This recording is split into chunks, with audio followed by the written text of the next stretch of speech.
প্যারে হাজরিন, আমাদের নবীকে আল্লাহ পাক যদিও বা জাহেরি ভাবে হায়াত দিয়েছেন 63 বছর।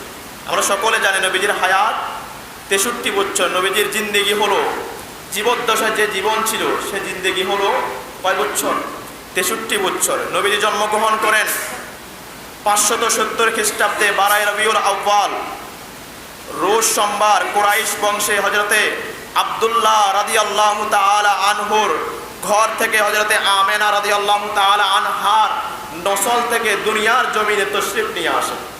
যে সময় নবীজি দুনিয়ার জমিনে তশরিফ নিয়ে আসেন, হযরতে মা আমেনা রাদিয়াল্লাহু তাআলা আনহা বর্ণনা করেন, নবীজি এমনভাবে দুনিয়ার জমিনে আসেন, অন্য হাজার হাজার লক্ষ লক্ষ যুগে যুগে প্রত্যেক ব্যক্তিরা দুনিয়ার জমিনে এসেছে মায়ের নসল থেকে।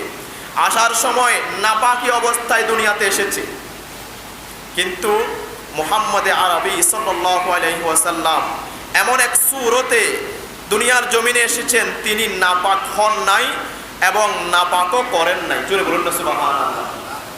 নাপাকও হন নাই, নাপাকও করেন নাই। আমরাও জন্মগ্রহণ করেছি, আমাদের আম্মা জানগণ আমাদেরকে যখন জন্ম দিয়েছেন নামাজ পড়তে পারেন নাই। আল্লাহ বলেছেন ওই সময় নামাজ মাফ, কারণ তারা তখন নাপাকই থাকবে।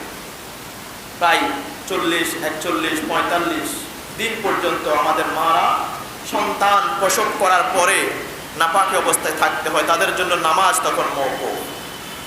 মা আমেনা রাদিয়াল্লাহু তাআলা আনহা বলেন, মুহাম্মদ আরবি সাল্লাল্লাহু আলাইহি সাল্লাম রোজ সোমবার যখন সুবহে সাদিকের সময় আমার নসল থেকে আসে, তখন আমার মুহাম্মদ নিজেও নাপাকি হন নাই, আমি আমেনাও নাপাকি হই নাই। জোরে বলুন না সুবহানাল্লাহ। কারণ আমার মুহাম্মদ দুনিয়ার জমিনে আসার পর পর আমি আল্লাহর দরবারে শুকরাতান ওযু করে নামাজ আদায় করেছি। চিৎকার দিয়ে বলুন সুবহানাল্লাহ। যদি নাপাকি হয় তাহলে নামাজ পড়তে পারবে না।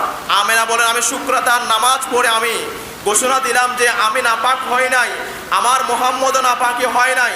আমার মুহাম্মদ আরবি যেভাবে দুনিয়ার জমিনে এসেছে, ও মক্কা নগরের মানুষগুলো জেনে রাখো, তোমরাও জন্ম দিয়েছো বাচ্চা সন্তান, আমিও জন্ম দিয়েছি আমার মুহাম্মদকে।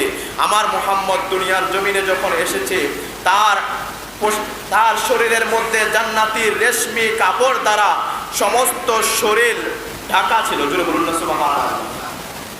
এবং চুলের মধ্যে সীতা করা ছিল, চুল আঁচড়ানো ছিল, চুলের মধ্যে তেল দেওয়া ছিল, এবং জবানগুলো মিঠি মিঠি আওয়াজে নড়তে লাগলো। আমি আমেনা মুহাম্মদ আমার সন্তানের মুখের সামনে কান লাগিয়ে শুনতে পেলাম আমার নবী আমার মুহাম্মদে আরবি কি পাঠ করছে। তখন আমি একটি শব্দ শুনতে পেলাম, সেটা হলো